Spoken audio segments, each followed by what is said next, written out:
नमस्कार दोस्तों, जय जोहार। मैं कौशल तिवारी और बिहिनिया संध्या में आपका स्वागत है।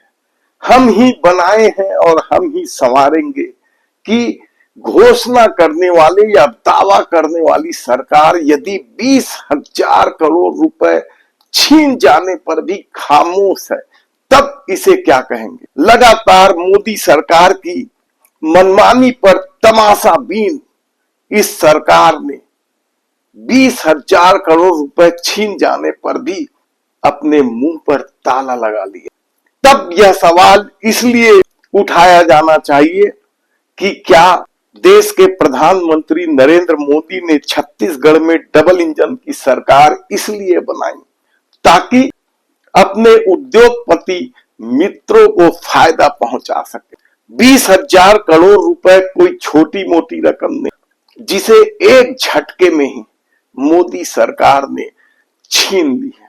जबकि यह रकम छत्तीसगढ़ सरकार ने सुप्रीम कोर्ट से कानूनी लड़ाई लड़कर हासिल की थी।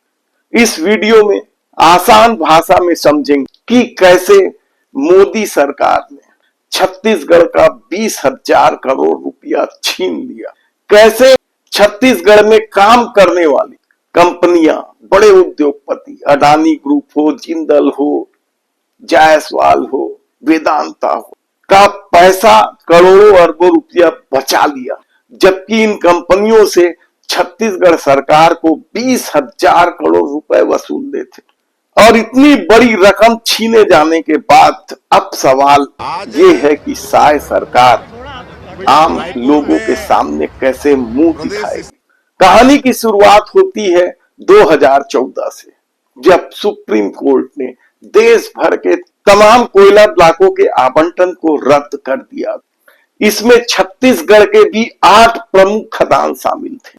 तत्कालीन नियमों के तहत रद्द किए गए कोल ब्लॉकों से निकाले गए कोयले पर कंपनियों ने 295 रुपए मीट्रिक टन प्रति मीट्रिक टन के हिसाब से अतिरिक्त लेवी वसूली की गई थी।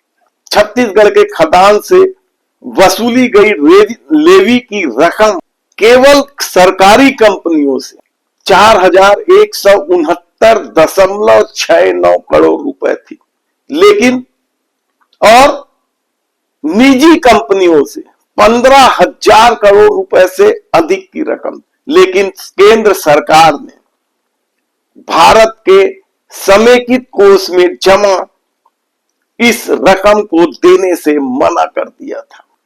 तब छत्तीसगढ़ इस मामले को लेकर सुप्रीम कोर्ट जा पहुंचा और सुप्रीम कोर्ट के दरवाजा खटखटाने का फायदा भी मिला। सुप्रीम कोर्ट ने फैसला छत्तीसगढ़ सरकार के हित में दिया। वह इसलिए दिया क्योंकि संविधान के अनुच्छेद 131 के तहत प्रदत्त अधिकार में खनिजों का मालिक राज्य होता है।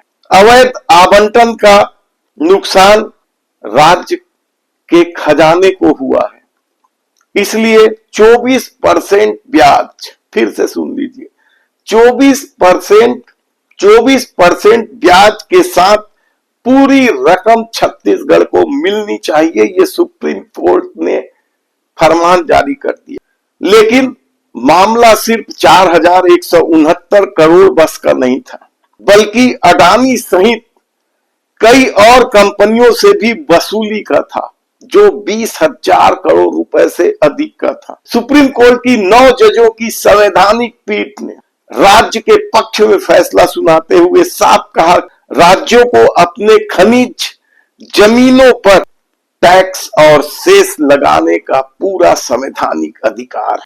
इतना ही नहीं, सुप्रीम कोर्ट ने 1 अप्रैल 2005 से पिछला बकाया वसूलने की अनुमति भी दे दी थी, जिसे कंपनियों को 12 साल में 24% ब्याज के साथ किस्तों में पटाना था।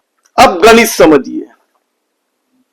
ACCL, NMDC और सेल और बड़ी निजी कंपनियों का छत्तीसगढ़ का पिछला mineral bearing land tax cess बकाया था और इसके अलावा ACC, UltraTech, Ambuja, DB power जैसी कंपनियों से छत्तीसगढ़ सरकार को करोड़ों रुपये वसूलने थे। राज्य के खनिज विभाग के मुताबिक यह राशि 20,000 करोड़ रुपए से भी अधिक, यानी केंद्र के उपक्रमों का, पीएसयू का 4,169 करोड़ और निजी कंपनियों का 15,000 करोड़ रुपए से अधिक, यानी दोनों राशि मिला दे तो यह राशि 20,000 करोड़ रुपए से अधिक का बैठता है। और सुप्रीम कोर्ट के फैसले के बाद यह राशि मिलना तय हो चुका था, जिसमें अडानी ग्रुप का सबसे बड़ा हिस्सा था। उसके बाद जेएसपी यानी जिंदल पावर, जिंदल स्टील, बाल्को, जायसवाल निको जैसी बड़ी कंपनियां थी, जिनसे 15,000 करोड़ रुपए से अधिक की राशि वसूलनी।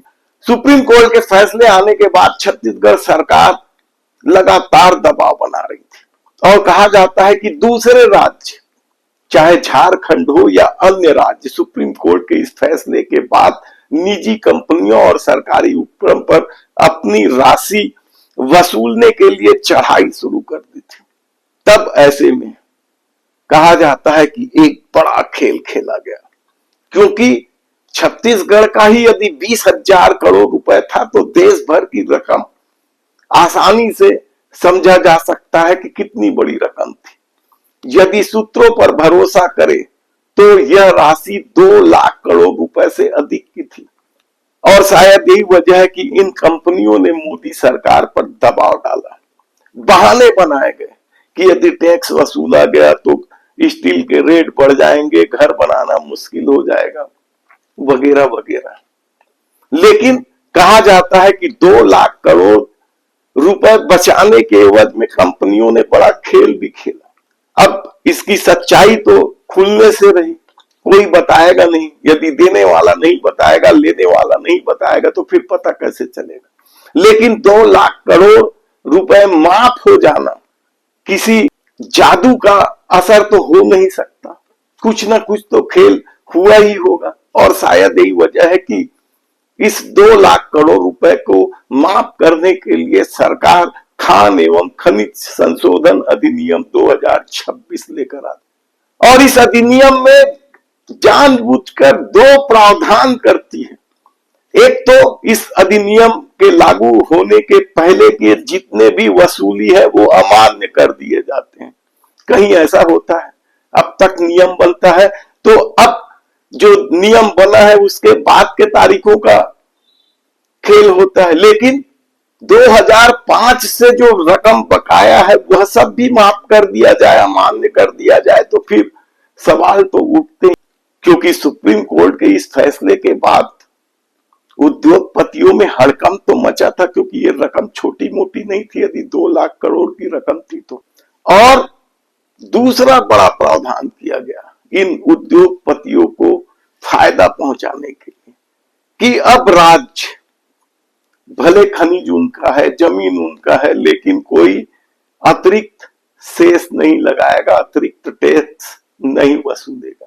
ये 2 बड़े संशोधन इस नियम में हुए हैं। और शायद यही वजह है कि झारखंड के मुख्यमंत्री हो या विपक्ष नेता हो, इसे काला कानून बता रहे हैं। लेकिन छत्तीसगढ़ की सरकार 20,000 करोड़ रुपए डूब जाने के बाद भी खामोश। हालांकि अभी रास्ता खुला हुआ है, सरकार इसे सुप्रीम कोर्ट में चुनौती दे सकती है। लेकिन यदि सरकार यहां से वहां तक एक ही पार्टी की हो तो फिर बड़ा मुश्किल है इस तरह के मामले को सुलझाना।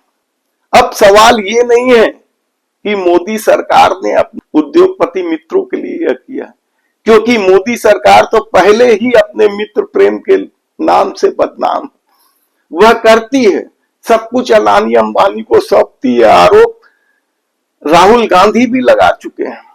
लेकिन सवाल सबसे बड़ा तो यह है कि क्या इतनी बड़ी राशि छीन जाने से शायद सरकार इसे सुप्रीम कोर्ट में चुनौती देगी, राज्य के हितों को ध्यान में रखकर इस पर हल्ला मचाएगी। क्या छत्तीसगढ़ की सरकार को 20,000 करोड़ रुपए नहीं मिलने चाहिए? क्या इस एक फैसले ने सरकार की नीयत पर सवाल नहीं उठा है। आप अपनी राय नीचे कमेंट बॉक्स पर जरूर दीजिए। यदि आपने हमारे चैनल को सब्सक्राइब नहीं किया तो प्लीज सब्सक्राइब कर लीजिए, बेल आइकन का बटन दबा दीजिए। धन्यवाद।